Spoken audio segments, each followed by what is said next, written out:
예, 안녕하십니까. 국민의힘 기획재정위원회 간사 유성걸 의원입니다. 그리고 함께 기획재정위원회의 위원님들 참석하셨습니다.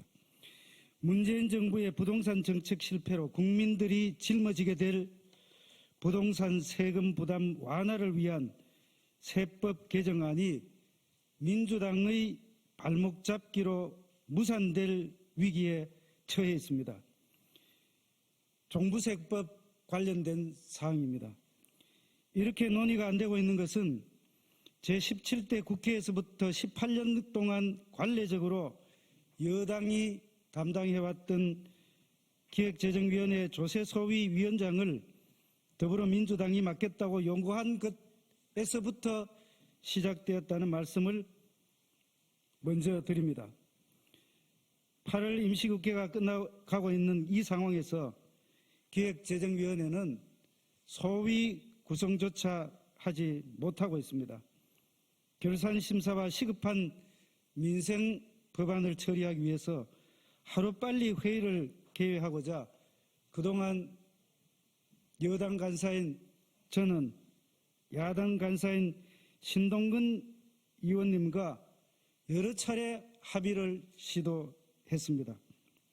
여러 차례 협의도 진행했습니다.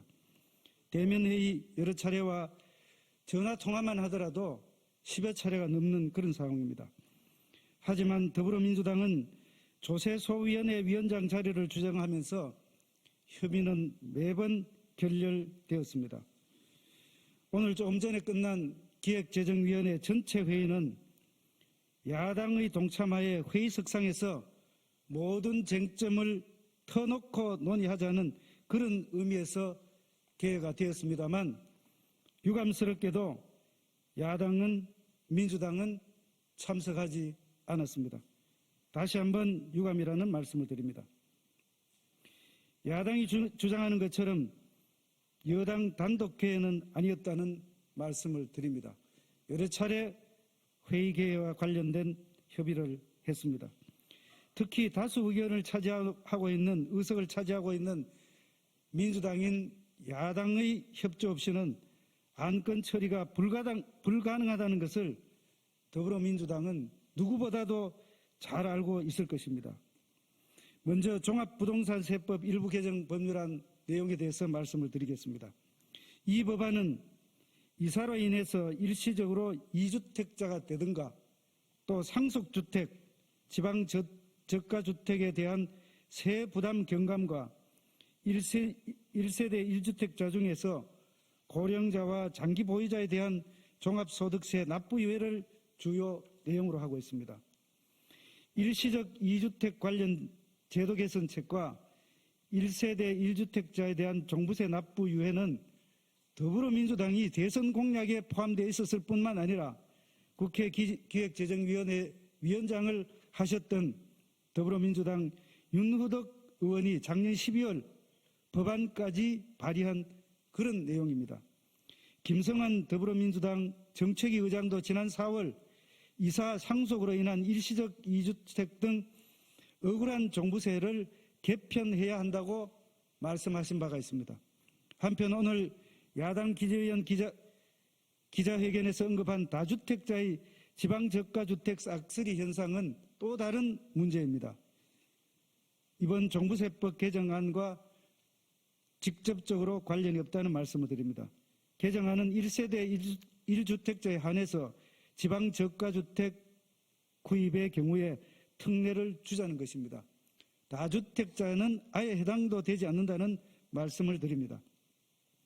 다음으로 조세특례제한법 일부 개정 법률안에 관련된 사항입니다. 금년 2022년에 한해서 1세대 1주택자에게 추가 공제를 적용하는 것을 주요 내용으로 하고 있습니다. 불과 5개월 전인 지난 3월 민주당이 여당일 때 발표한 1세대 1주택 보유세 부담 완화와 같은 맥락이라는 말씀을 드립니다. 당시 더불어민주당 조응천 비대위원은 1세대 1주택 보유세 부담을 2020년 수준으로 환원하겠다고 말씀하신 바가 있습니다. 또한 김성환 정책위 의장도 1세대 1주택은 2020년 공시가격을 활용해서 보유세 부담이 늘지 않도록 문재인 정부에 요청한 바도 있습니다. 이렇게 더불어민주당 지도부까지 나서서 주장을 했고 법률안을 제출한 사안을 두고 부자 감세라는 자극적인 프레임을 씌우는 저희를 저는 도저히 이해할 수가 없습니다. 과거 더불어민주당은 그때 주장했던 그 말을 그대로 한다면은 부자 감세를 추진한 것입니까? 이번 종부세법 개정안의 내용이 제대로 집행되기 위해서는 국회가 늦어도 8월 말까지는 종합부동산세법 일부 개정 법률안과 조세특례제한법 일부 개정 법률안을 개정을 해야 됩니다. 이 사실은 정부가 더불어민주당에 수차례 설명을 한 사항입니다.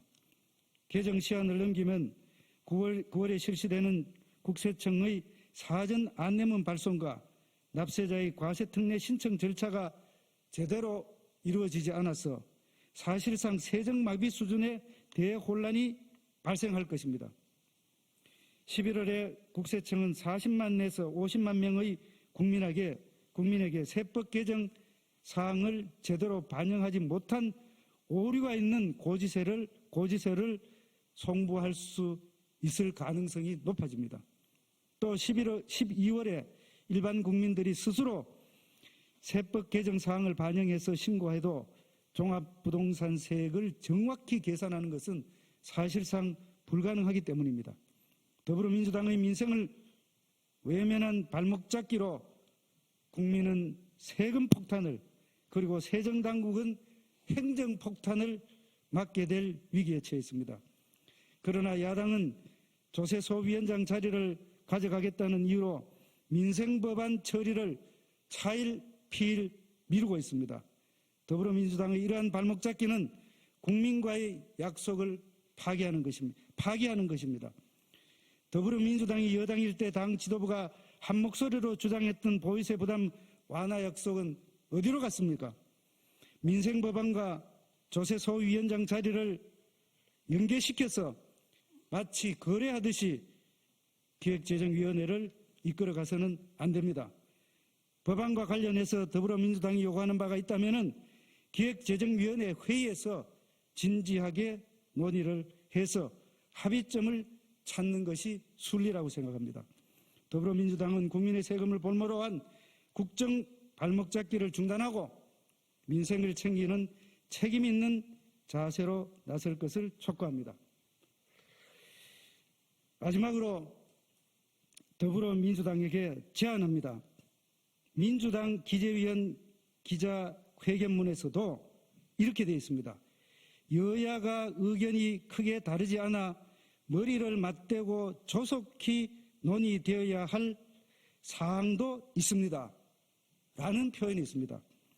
그래서 우리 국민의힘 기재위원 일동은 민주당의 이 제안 부분과 그리고 1세대 1주택자의 기본공제 추가 부분을 함께 논의하기 위해서 아무런 조건 없이 기획재정위원회를 개최할 것을 제안합니다.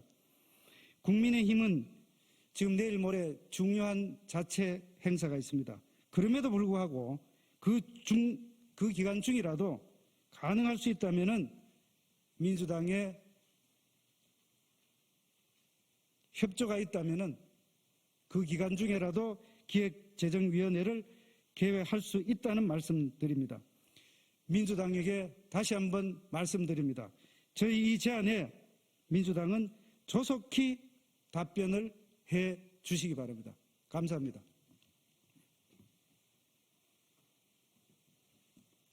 예, 질문 답변은 따로 가서 받도록 하겠습니다.